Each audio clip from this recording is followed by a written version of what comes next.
Arizona is often referred to as a hiker's dream. With few natural factors like snow closing down trails and more than 14,000 acres of parks and reservations in the Phoenix area alone, somewhere between 5 and 15% of Arizonans use these trails annually. Camelback Mountain, being one of the most popular, sees 300,000 hikers alone each year. However, Arizona does have one big issue: the heat. With average highs of over 38 degrees Celsius for a quarter of the year and temperatures peaking out at 49 degrees Celsius, this is Arizona's natural disaster. Today we're going to look at Camelback Mountain. This being one of the most popular trails in the Phoenix area, it has an average length of about 1.5 miles in distance, but is still considered a very difficult hike for a beginner. This is usually the case for people who are hiking it because it's in the background of the greater Phoenix area.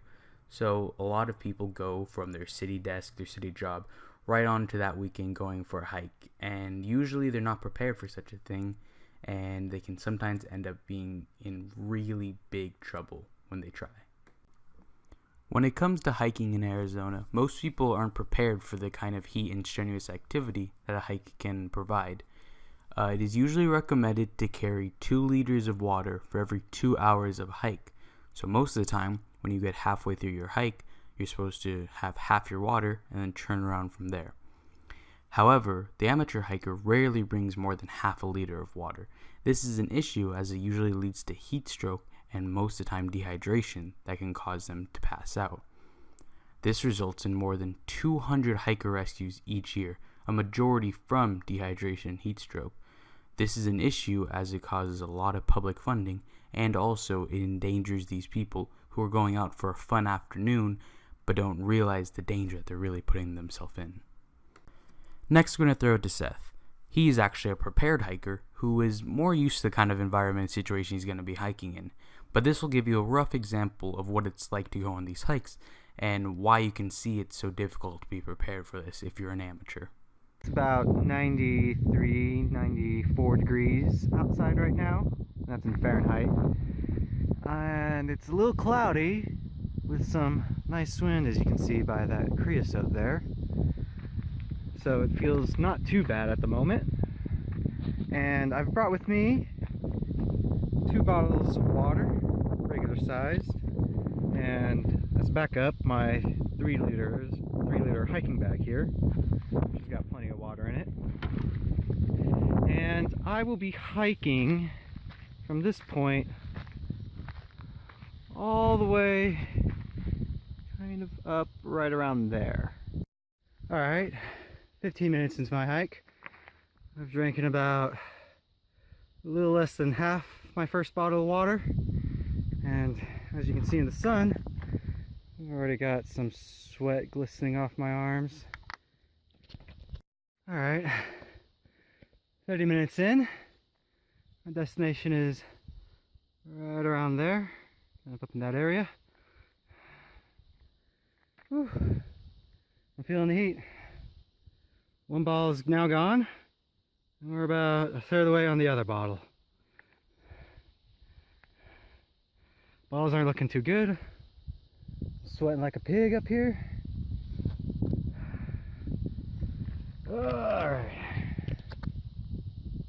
I don't know how well it shows up on my video. My arms are covered in sweat. And my shirt most definitely is feeling it as well. Alright. 40 minutes in. I've officially drank 2 bottles, all the way empty. 500 milliliters, that's 1 liter of water. 40 minutes gone. As for progress, our destination is right over there. Not too much further. Just gotta go around this bend a little bit and up some more. 47 minutes for me to hike to my destination. That took about half as long as I guessed it would, which is pretty good. As you can see over that ridge from where I started up to this little halfway point up the mountain. Well, probably half a liter. since my 3-liter mark. You can't really see it, but it's about halfway down to that. I'm going to turn back. I'll time myself. I'm not going to take any more 15-minute intervals since I reached my destination. It took me another 53 minutes to get down. Mainly because it's a little slower going down because there's some steep parts on this climb that I can't just power up through like I do going up. But, so it roughly adds out to a nice. In 2 hours, I drank 2 water bottles and got to about the 2-liter mark on my water pack. I would have been hurting by the time I got back down if I didn't have my extra water pack. But I had plenty of water, so I was able to come down no problem. So here's a problem.